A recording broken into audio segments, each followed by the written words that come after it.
सुनारों का सोना जाता, खातियों के काट जाते, और पंडित जी का पतरा जाता, लाला जी के बाट जाते, और ईसाई मुसलमान तुमको अच्छी तरह चाट जाते।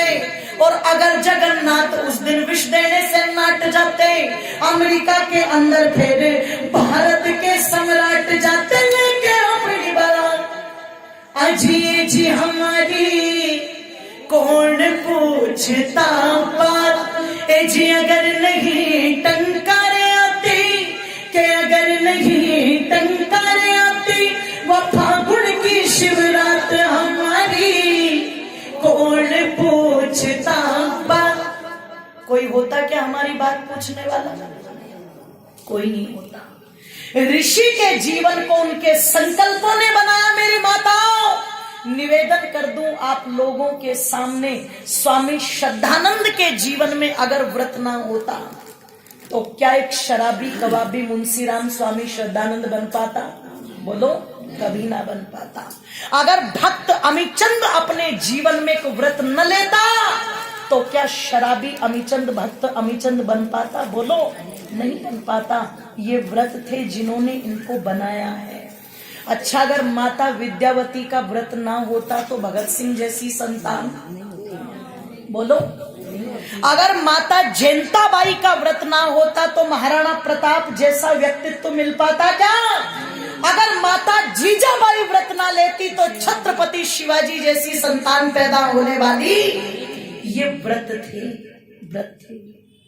एक व्रत लिया था राजस्थान की धरती पर, जिस समय राणा सांगा नहीं रहे थे और उनकी रानी नाम था कर्मवती। छोटा सा बालक गोद के अंदर उदय सिंह के नाम से जिसको जाना जाता है। और पता लगा कि कहते हैं जब राणा सांगा नहीं रहे, सत्ता दासी पुत्र बनवीर ने संभाल ली, और कर्मवती ने जब बनवीर के चाल ढाल देखे तो समझ गई ना तो ये मुझे छोड़ेगा ना मेरे बच्चे को छोड़ेगा, क्योंकि बाप बड़ा ना भैया और सबसे बड़ा भैया। बीमार हो गई। बीमार हुई तो अपने बच्चे की फिक्र सताने लगी, और जब बच्चे की चिंता और फिक्र सताने लगी तो कर्मवती को समझ नहीं आया कि मैं क्या करूं। कहते हैं पूरे महल में दृष्टि दौड़ाई तो किसी पर भरोसा नहीं था, लेकिन जिसको अपने यहाँ दाई माँ कहते हैं उसको धाया कहते हैं। एक धाई माँ थी, नाम क्या था? पन्ना। उस पन्ना को अपने पास बुलाया। साधारण महिला थी वो कोई। उस पन्ना को अपने पास में बुला करके कहती है, देख मेरी बहन, सुन ध्यान से, मुझे किसी पर भरोसा नहीं है। मेरे पति नहीं रहे, और जैसे मेरी स्थिति है मुझे लगता है बचूंगी मैं भी नहीं। मैं भी 2-4 दिन की हूं। अब बचा ये मेरी आखिरी निशानी, और इस सिसोदिया वंश का आखिरी चिराग उदय सिंह। अगर मैं मर गई तो बनवीर सबसे पहले तलवार इसकी गर्दन पर रखेगा, मैं जानती हूं। और देख पन्ना, अगर तू कर सके तो हां करना, नहीं तो मैं अपने बच्चे का गला घोट के इसे अभी मार दूंगी। जन्म देने वाली केवल जननी होती है, पर जो निर्माण करती है उसी को क्या कहते हैं? मां कहते हैं। मैंने भले ही जन्म इस बच्चे को दिया हो, पर निर्माण का सौभाग्य मैं तुझे दे के जा रही हूं, और मैं जानती हूं तेरी गोद में भी इतना ही बड़ा बच्चा है चंदन, पर आज से तू एक नहीं 2-2 बेटों की मां है। एक बार देख ले, क्या उदय सिंह की रक्षा कर पाएगी? 50 रुपए का अन्न छोड़ के 100 रुपए के फल खाने वाला व्रत नहीं दिया पन्ना ने। कर्मवती के हाथ पर हाथ रख करके कहती है, रानी, जब तक शरीर में एक भी रक्त की बूंद है तब तक तो उदय सिंह पर आंच नहीं आने देगी ये पन्ना। मेरे मरने के बाद कुछ हो जाए तो कह नहीं सकती, पर जीते जी एडी से चोटी तक का जोर लगा दूंगी। तेरे लाल को नहीं, अपने लाल उदय सिंह को बचाने के लिए वचन लेती। व्रत ले लिया। बात को छोटा कर दूं, समय कम है। रानी कर्मवती तो स्वर्ग सिधार गई और पन्ना के हाथ में उदय सिंह की डोर आ गई। इधर बलवीर ने मौका देखा और उदय सिंह को मारने की योजना बनाई। किसी तरह से पन्ना को भनक लगी तो कहते हैं अपने बच्चे चंदन के फटे पुराने कपड़े उदय सिंह को पहनाए, फूलों की टोकरी में उदय सिंह को रखा और किरत नाम के एक सैनिक के हाथ सुरक्षित महलों से बाहर निकलवा दिया। पर जब बलवीर आएगा तो ये पूछेगा जरूर कि उदय सिंह कहाँ है। तो जरा सोचना, मैंने वो माताएं तो देखी थी जिनके बेटे नहीं हुए और शानों के चक्कर में आके दूसरों के बच्चे मरवा दिए। पर इतिहास इस देवी को भी नमन करता होगा जिसने वो राजसी कपड़े अपने बेटे चंदन को पहनाए, सीने से लगा करके दूध पिलाया। एक टक अपने उस लाल को देख लिए जिसको 9 महीने अपने गर्भ में रखा था, दूध पिला करके जितने लाड़ लड़ा सकती थी लड़ाए और पलंग पर लिटा दिया। कहते आधी सी रात उत्सव चल रहा था और उस उत्सव का मौके का फायदा उठा करके वो बलवीर हाथ में चमचमाती तलवार लेकर के आता है और आकर के महल में प्रवेश करके पन्ना से पूछता, पन्ना बता कहाँ है उदय सिंह। इशारा किसकी तरफ कर दिया माता? अपने बेटे की तरफ कर दिया। अच्छा, तलवार लेके खेलने तो नहीं आया था। जिस माँ ने, जरा सोच के देखना, तुम्हारे बच्चे को जरा सी चोट भी लग जाए ना तो बच्चा रोए ना रोए पर माँ की आंखों में पानी आ जाता है, पानी आ जाता है उसकी आंख में। आप विचार करना, जिस माँ के लिए ये कहा कि जिसको नहीं देखा हमने कभी, न जाने वो मूरत क्या होगी। ए माँ, तेरी सूरत से बढ़कर भगवान की सूरत क्या होगी। उसी की आंखों के सामने नन्हे से बच्चे पर तलवार चला दी बलवीर ने। और कहते हैं एक बार किया ना जब पहला, तब तो एक चीख बच्चे की निकली। उसके बाद कई बार करके गाजर मूली की तरह बच्चा काट दिया, पर चिल्लाना तो बहुत दूर की बात है, पन्ना ने उफ तक नहीं की। पत्थर की तरह खड़ी रही, देखती रही। और कवि ने शब्द लिखे हैं, सुन लेना ध्यान से, कि बस खड़ी रही पत्थर की तरह,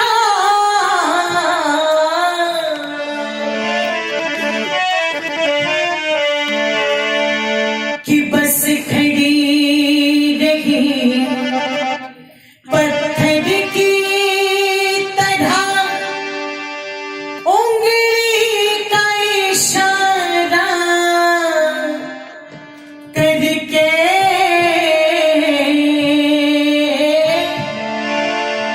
कि अंदर से ममता का प्यार आता था उमड़ उमड़ के, बस अंदर से ममता का प्यार आता था उमड़ उमड़ के, बस खड़ी रही पत्थर की तरह, बस खड़ी रही पत्थर की तरह, उंगली का इशारा करके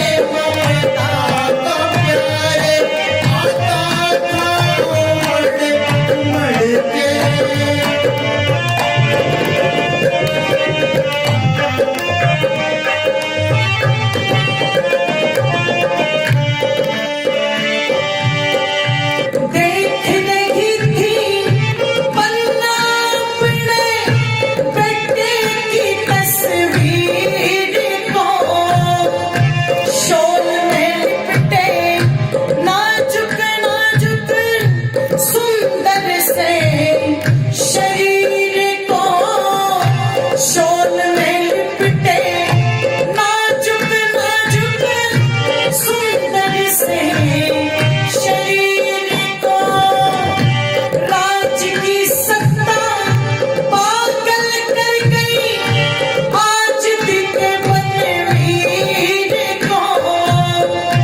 जालिम ने बच्चे के पेट में गोप दिया शमशीर को। जालिम ने बच्चे के पेट में गोप दिया शमशीर को। एक चीकने पे लीला भुला गया, एक चीकने पे लीला भुला गया, चारों तरफ खंजर है। अंदर से ममता का प्यार आता था उमड़ उमड़ के बसे। अंदर से ममता का प्यार आता था उमड़ उमड़ के बसे। खड़ी रही पत्थर की तरह बसे, खड़ी रही पत्थर की तरह उंगली का इशारा करके। अंदर से ममता का प्यार आता था उमड़ उमड़ के बसे। अंदर से ममता का प्यार आता था उमड़ उमड़ के बसे। अंदर से ममता का प्यार आता था उमड़ उमड़ के बसे। अंदर से ममता का प्यार आता था उमड़ उमड़ के।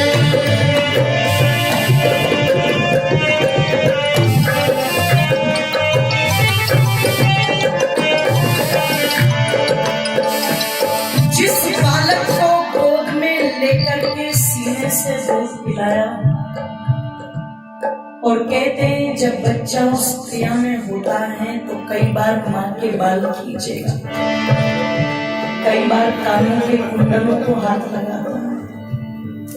अपनी नन्ही नन्ही आंखों से एकटक माँ को देखता है। क्यों देखता है? क्योंकि वो जानता है इससे ज्यादा सुरक्षित जगह मेरे लिए कोई दूसरी बोलो हो भी नहीं सकती। बचपन में कोई बच्चे को मार दे तो दौड़ा दौड़ा किसके पास जाएगा? और जितनी आसानी से बालक माँ को अपनी बात कह देता है, उतनी आसानी से शायद किसी और को कह भी देता है। ध्यान रखिएगा, माँ वो होती है जो बिना कहे सब कुछ समझ जाती है, जिसकी गोद में सबसे ज्यादा सुरक्षा लगती है। व्यक्ति जीवन से हताश हो जाए, निराश हो जाए, एक बार माँ की गोद में लेट जाए, मैं समझती हूँ सारा तनाव दूर हो जाता है। तो जिस माँ को एक तक देखा होगा उस बालक ने, और मानो कहा होगा माँ तेरी गोद से ज्यादा सुरक्षित मेरे लिए कुछ नहीं है, उसी गोद से हटा करके पलंग पर डाल दिया और कोई उसी के सामने काट गया, तो सोचना वो कितनी बड़ी देवी रही। इसलिए क्या कहा?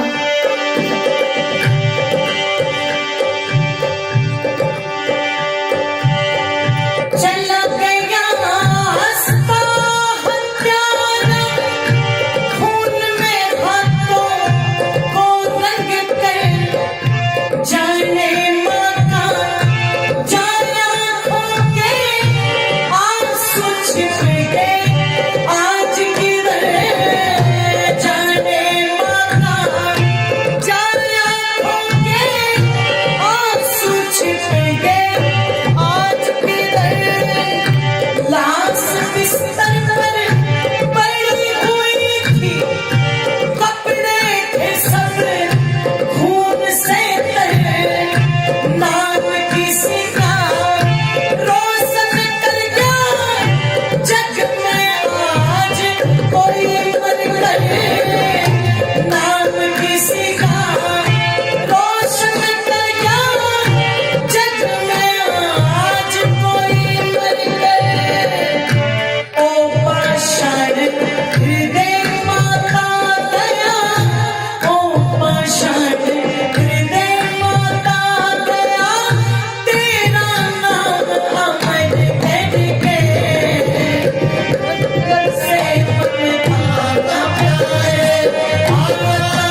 माताएं नमन करते हैं उस देवी को जिसने दूसरे की संतान को बचाने के लिए अपनी संतान की कुर्बानी दी।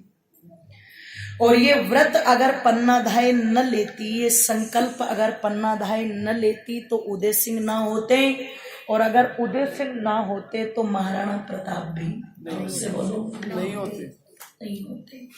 ये संकल्प रहा उनके जीवन में, तब जाकर के कहीं ना कहीं मेरी माताओं ये संस्कृति बच पाई है ना। ये संस्कृति जिसका नाम पूरी दुनिया के अंदर है और आज भी जिसके कारण भारत को एक अलग गरिमा से देखा जाता है। इसलिए ऋषिदानंद चाहते थे कि व्यक्ति जो है वो अपने जीवन को व्रती बनाए। इसलिए जो लोग कहते ना समाज व्रत को नहीं मानता, कौन कहता है हम तो रोज आहुति दिलवाते हैं, ये कह करके तुम व्रत लो अपने जीवन के अंदर। आदरणीय बाबूजी ये राशि दे के सम्मानित कर रहे हैं, भैया ने भी ये राशि दे के सम्मानित किया, मैं उनका धन्यवाद करती हूँ, बहुत बहुत धन्यवाद। और आदरणीय हमारे मंत्री जी आप भी राशि दे के सम्मानित कर रहे हैं, उनका भी धन्यवाद। पीछे से भी हमारी जो आदरणीय आशा जी और अच्छा आपने भी सम्मानित किया है, उनका भी बहुत बहुत धन्यवाद माताओं का। निवेदन अंत में बस इतना कर दूं कि अच्छे व्रतों को जीवन के अंदर धारण करना ये महर्षि दयानंद ने बतलाया है ना। ऋषि दयानंद तो खुद व्रती थे और हमारे कोषाध्यक्ष जी भी ये राशि दे के सम्मानित कर रहे हैं, उनका धन्यवाद। ऋषि दयानंद जी का जीवन तो खुद व्रत में था। अच्छा एक बात बताओ, महर्षि दयानंद के जीवन में व्रत ना होता कि महिलाओं की शिक्षा होनी चाहिए तो आज बेटियां पढ़ पाती क्या? क्योंकि एक समय कन्नू महाराज चाहे एक नंबर का नालायक क्यों ना हो, तब भी उसे घी के लड्डू बना बना के खिला रही, ले बेटे पढ़ ले तू, है ना, तेरे दिमाग से ज्यादा काम लेना पड़ेगा, लड्डू खा ले, है ना, पढ़, कोई काम मत करिए बिल्कुल भी। और लड़की बेचारी पढ़ने बैठती तो क्या कहती, कहीं नहीं तुझे डिप्टी कलेक्टर बनना, चल बाद में पढ़ लियो। ऐसा ही होता कि नहीं होता? अब वो चीजें धीरे धीरे खत्म हो रही हैं, कम हो रही हैं, पर एक समय ये पक्षपात था, इसलिए बेटियों को पढ़ाते नहीं थे और लोगों की मानसिकता इतनी छोटी थी, पढ़ लिख ली तो पता नहीं चिट्ठी लिख लिख के कहां चली जाएंगी, यहां तक बोलते थे। पर शिक्षा के लिए किसने काम किया? ऋषि दयानंद ने। आज सरकार ने जिसको अपना नारा बना लिया ना, बेटी बचाओ बेटी पढ़ाओ, ये नारा सरकार का नहीं है, ये नारा तो महर्षि दयानंद और आर्य समाज का नारा है। जो सम्मान मातृशक्ति को दिलवाया, मैं एक घटना बता दूं, झज्जर के पास की घटना है। मथुरा के एक उपदेशक महाशय किशोरी लाल जी प्रचार कर रहे थे और जो पुरुष हैं वो तो चौपाल पर बैठे थे और जो माताएं हैं वो नीचे बैठी थी सड़क पर। और हरियाणा में आज भी परंपरा है, भैंसों को नहलाने के लिए तालाब पर ले जाते तो वो गोबर करती चली जाती और गोबर करती आ जाती हैं। तो सड़कें कैसी रहती हैं? बिल्कुल हाँ गोबर वाली पीली पीली टाइप, है ना, रहती है ना वो। तो अब पता लगा वो बेचारी गोबर पर बैठी हैं, ये चौपाल पर चढ़े बैठे हैं। महाशय जी ने देखा चौपाल में तो बहुत जगह है, उन्होंने सरपंच जी से कहा, सरपंच जी इन माताओं को भी ऊपर चौपाल पर बुला लीजिए आप, ये नीचे बैठी हुई है बेचारी गंदगी में, इनको ऊपर बुला लो। तो सरपंच ने क्या बोला, बोले अगर बीरबानी भी चौपाल पे चढ़ेंगी तो हम कित डूब के मरेंगे। अच्छा चलो, प्रधान जी ने मोहर लगा दी, ऐसा ही था और ये वास्तविकता थी। चौपाल के सामने से, फरस के सामने से निकलती थी तो घूंघट निकाल के निकलती थी, चाहे कोई बैठा हो या न बैठा हो। तो कहते हैं जब सरपंच ने ये कहा अगर बीरबानी चौपाल पर चढ़ेंगी तो हम कित डूब के मरेंगे, उसने कहा क्यों? बोले ये तो अनपढ़ हैं, ये मूर्ख है, इन्हें कुछ पता नहीं, ने तो वहीं बैठे रहने दो। तो एक काले रंग की कुतिया वहां पर बैठी थी चौपाल पर, तो तुरंत उन्होंने क्या बोला, अच्छा माताएं तो अनपढ़ हैं, ये तो इसलिए चौपाल पर नहीं चढ़ सकती, ये कुतिया क्या पीएचडी पास है, ये तुमने चौपाल पर बैठा रखी।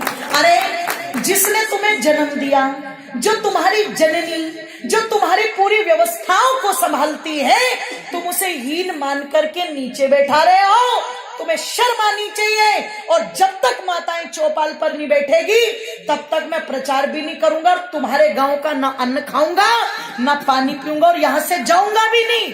पर माताओं को यह हक दिला के जाएगा। सरपंच को लगा आर्य समाजीय जिद्दी है, मानने वाले हैं नहीं, तुरंत हाथ जोड़ करके सारी माताओं को कहां बैठा दिया। और उसका असर नजफगढ़ में आज तक है। देखो सारे साइड में लगे पड़े और तुम्हें आगे बैठा,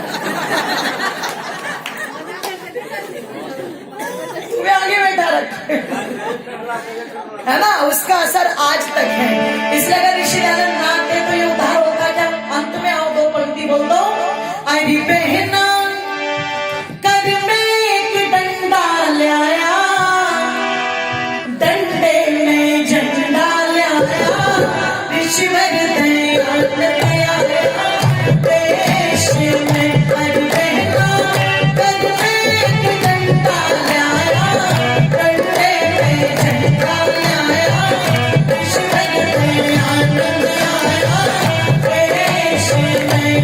उसने सोता देश जगा कर दे, सोता देश जगा कर दे, यहाँ से अंधकार मिटाया, वेदों का पाठ पढ़ाया, ईश्वर दयानंद आया देश में। पर बहना कर में एक डंडा लाया, डंडे में झंडा लाया, ईश्वर दयानंद आया देश में।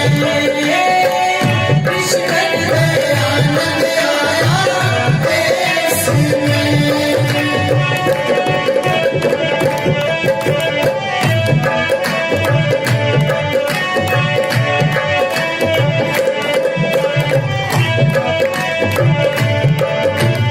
ऋषि से पहले ज्ञान यहाँ पर नहीं पढ़ाई जाती, ऋषि से पहले ज्ञान यहाँ पर नहीं पढ़ाई जाती। भोले गवार शूद्र पशुओं के साथ गिनाई जाती, भोले गवार शूद्र पशुओं के साथ गिनाई जाती।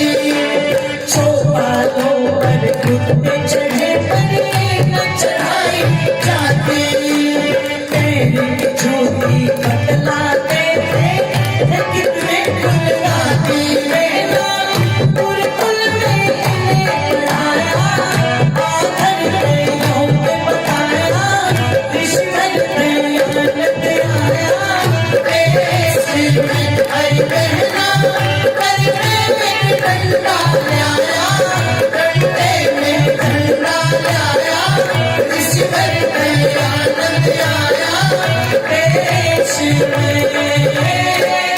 ईश्वर दयानंद आया देश में।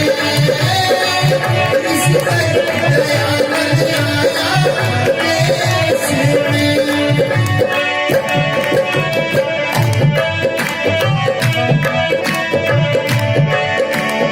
ऋषि दयानंद की मेहरबानी रही नहीं तो पता लगा 60 साल का बूढ़ा 19 साल की लड़की के साथ में विवाह कर दिया और बूढ़ा मर गया तो क्या कहते थे, इसे बूढ़े के साथ ही जलाओ। क्यों? बोले सती धर्म है ये, सती धर्म है ये। मतलब स्त्री मर जाए तो पुरुष ढोल बजा के नाचता था कि फिर माथे चावल लगेंगे, और पति निबट गया तो बोले तो इसके साथ ये सती धर्म है। ऋषि दयानंद ने कहा जब तुम सती धर्म चलाते हो तो मैं सता धर्म भी चलवाऊंगा। पत्नी के मरने पर पति को भी तो जलाना चाहिए ना। लोगों ने कहा कहीं बाबा कल को सारों कोई न फुकवा दे, करो बंद, करो बंद। बहुत सारी कुरीतियां बंद कर रहे, इसके क्या अंत में ऋषि से पहले विधवाओं का विवाह नहीं करते थे, ऋषि से पहले विधवाओं का विवाह नहीं करते, विधुर करे थे विवाह को प्रभु से नहीं करते, विधुर करे थे विवाह को प्रभु से नहीं करते। शुभ अवसर यदि दिख जाती तो खूब इनसे करे थे, शुभ अवसर ये दिख जाती तो खूब हिल सकते थे। इस कारण से भारतवासी नाना कष्ट भरे थे। इस कारण से भारतवासी नाना कष्ट भरे थे। विधवा का विवाह कराया, इसका सम्मान दिलाया, कृष्ण दयानंद आया देश में। हरि पहला कर में डंडा लाया, डंडे में झंडा लाया, कृष्ण दयानंद आया देश में। कृष्ण दयानंद आया देश में। उसने देश जगा करी बेटा, देश जगा करी बेटा, यहाँ से काट बनाया, बेटों का पाठ पढ़ाया, कृष्ण दयानंद आया देश में। अरे पहला कर में डंडा लाया, डंडे में झंडा लाया, कृष्ण दयानंद आया देश में। कृष्ण दयानंद आया देश में। कृष्ण दयानंद आया देश में।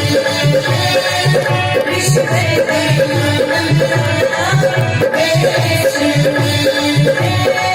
कृष्ण दयानंद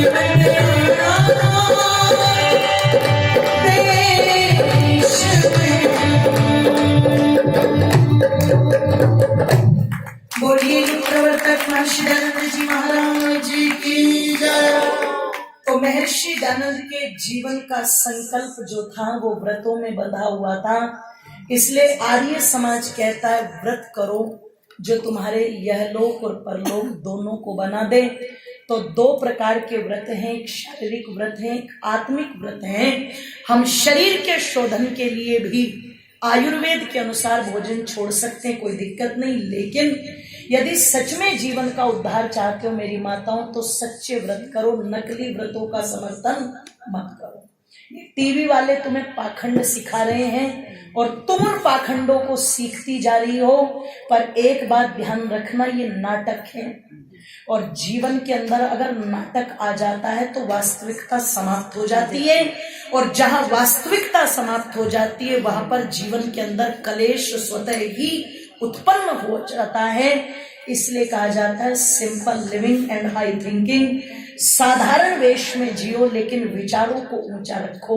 ये जीवन का व्रत बनाओ तो नाटक अपने आप समाप्त हो जाएंगे। उचित व्यवहार करो, उचित व्यवहार से तुम्हारा भी आयु लंबा होगा।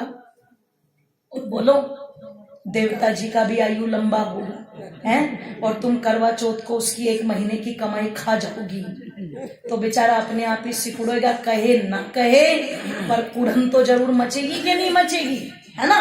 तो व्यवहार से अपने आप को व्रतों में बांधो। ये कुछ चर्चा मैंने की।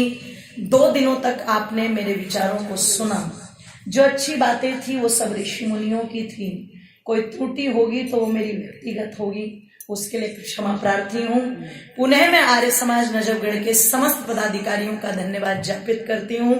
इतना प्रेम, इतना स्नेह मुझे मिला, वास्तव में ये मेरे हृदय पटल पर दीर्घ काल तक अंकित रहेगा। मैं इसको कभी भुला नहीं पाऊंगी। बहुत बहुत आपका धन्यवाद। आदरणीय विजय भैया के घर पर हम ठहरे, बड़ा प्रेम और स्नेह मिला तो उनका भी बहुत बहुत धन्यवाद। और पुनः जिन्होंने ये राशि देके सम्मानित किया, सबका बहुत बहुत धन्यवाद। इति ओम शांति।